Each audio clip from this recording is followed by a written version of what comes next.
जो है 120 के स्पीड से पूरे शरीर में जाती है।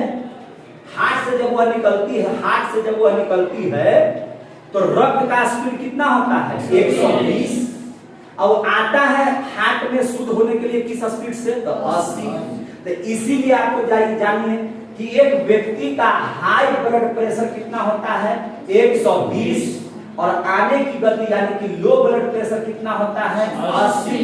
इसी आधार पर हमारे शरीर में नली बिछाई गई है, जो एकदम एक्सप्रेस चलने वाला जो है 120 के स्पीड से जो चलने वाला है ना, जिसमें 120 के स्पीड से गाड़ी दौड़ेगी उसको कहते हैं धमनी, और जिसमें 80 के स्पीड से गाड़ी आएगी उसको कहते हैं सीरा। उसको क्या कहते हैं सीरा। बात समझा रही है ना?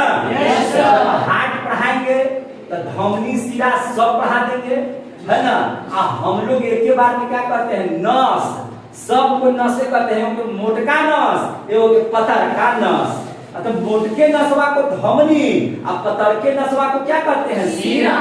ये आगे अभी ब्लड पढ़ाएंगे, अभी तो ब्लड का बेसिक चीज पढ़ा रहे हैं, आप सब चीज समझा दे रहे हैं आपको। तो रक्त परिसंचरण की खोज किसने किया? विलियम हार्ले ने। इन्होंने ही कहा कि जब तक आपके शरीर में ब्लड रहेगा तब तक आपके शरीर का टेम्परेचर कितना रहेगा 37 डिग्री सेंटीग्रेड। हमारे शरीर का टेम्परेचर कितना 37 डिग्री सेंटीग्रेड। आप अगर मर जाइएगा तो देखिएगा मरे हुए व्यक्तियों का शरीर ठंडा हो जाता है। मरे हुए व्यक्तियों का शरीर कैसा हो जाता है? ठंडा। आप छू करके देखिएगा मरा हुआ व्यक्ति का तो ठंडा हो जाएगा, और अभी आप देखिएगा तो आपका शरीर हीट रहेगा। हीट की वजह ब्लड, हीट की वजह क्योंकि ब्लड दौड़ते रहता है हमारे शरीर में। अगर कोई चीज दौड़ेगा तो ऐसे कर देते देखिए हथेली गर्म हो जाएगी कि नहीं हो जाएगी? तो दौड़ेगा तो गर्म, रुकेगा तो ठंडा। ब्लड रुक गया तो मौत, और मौत हुई तो आपकी शरीर ठंडा। इस बात को किसने बताया? William Harley. यानी कि हम कह सकते हैं ना कि ब्लड ताप को नियंत्रित करता है। जी सर। बात कहने में कोई हर्जा है क्या? नहीं सर। बोलिए नहीं सर। तो अगर हम इस बात को लिख दे, अगर हमसे कोई कहे कि भैया ब्लड का वर्ग क्या है, तो हम कह सकते हैं ना, अगर इसके कांच की बात किया जाए तो हम कह सकते हैं कि नहीं कह सकते हैं कि ब्लड जो होता है वह ताप नियंत्रण करता है। क्या करता है? ताप का नियंत्रण। जब तक आपके शरीर में ब्लड है तब तक आपका शरीर ताप का 37 डिग्री सेंटीग्रेड बना हुआ रहेगा। शरीर अगर 37 डिग्री सेंटीग्रेड से 1 डिग्री कम हो जाएगा 36 डिग्री, तो शरीर ठंडा पड़ने लगेगा। ज्यादा हो जाएगा तो बुखार हो जाएगा। इसलिए शरीर का टेम्परेचर कितना होना चाहिए? 37 डिग्री सेंटीग्रेड। आ गया समझ में?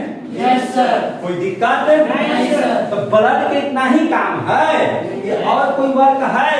तो भैया आप हमको बताइए, आपको जब पोषण पढ़ाए थे पहला चैप्टर, याद रहना चाहिए, जब पहला चैप्टर पढ़ाए थे तो उसमें आपको पाचन की क्रिया बताए थे ना? मतलब बढ़िया से आहार नाल का फिगर बना बना करके पढ़ाए थे ना? जी सर। तो उस आहार नाल में छोटी आंत में जब जाते हैं तो छोटी आंत में भोजन का पूर्ण पाचन हो जाता है ना। अब छोटी आंत क्या करता है? उसमें से कार्बोहाइड्रेट को, वसा को, प्रोटीन को सबको शोषित कर लेती है ना। जो शोषित करती है, अवशोषित करती है, तो उसको किसको दे देती है? तो ब्लड के दे देती है। किसको दे देता है? ब्लड को। और जो बच जाता है से बड़ी आंत से होते हुए मलाशय से लैट्रिन के माध्यम से बाहर निकल जाता है। पढ़ाए थे ना? आहार में ये बात पढ़ाए थे ना? जब हम लोगों के शरीर में कार्बोहाइड्रेट, प्रोटीन, वसा सारा चीज जब सोख लिया गया तो इस सोख करके किसको मिल गया? ब्लड को। और ब्लड का काम क्या है? ब्लड तो भैया सब हो जा रहा है। अब जिन जिन कोशिकाओं को या जिन जिन अंगों को, जिन जिन ऊतकों को, जिन जिन पदार्थ, जिन जिन चीजों को हमारे शरीर में कार्बोहाइड्रेट चाहिए उनको ब्लड पहुंचाते हैं। कार्बोहाइड्रेट उनको प्रोटीन चाहिए तो ब्लड पहुंचा दे रहा है प्रोटीन को। अगर मान के चलिए कि जहां पे फैट की आवश्यकता है वहां पर क्या कर रहा है, फैट को पहुंचा दे रहा है कौन, ब्लड। यानी कि पोषक पदार्थों का अगर हम बोलिए कि तो ब्लड इसका मतलब कि पोषक पदार्थों का परिवहन करता है नहीं करता है? जी सर। इस बात को अगर लिख दे तो कोई दिक्कत है नहीं सर। बात समझ आ रही है? Yes sir. इस आधार पर हम कह सकते हैं ना जी कि ब्लड जो है पोषक पदार्थों का परिवहन करता है, पोषक पदार्थों का परिवहन करता है। अब अभी ना हीमोग्लोबिन पर है कि ऑक्सीजन को लाना, कार्बन डाइऑक्साइड को छोड़ना, हीमोग्लोबिन का काम है ना। Yes sir. हीमोग्लोबिन कहाँ रहता है, हीमोग्लोबिन का अलग रहता है कि ब्लड में रहता है। तो ब्लड का यही काम हो कह सकते हैं ना कि ऑक्सीजन और कार्बन डाइऑक्साइड को एक जगह से ऑक्सीजन को लाना, कार्बन डाइऑक्साइड को छोड़ना, यानी कि संवहन का काम करती है। Yes sir. तो ये भी एक तरह से परिवहन है ना। Yes sir.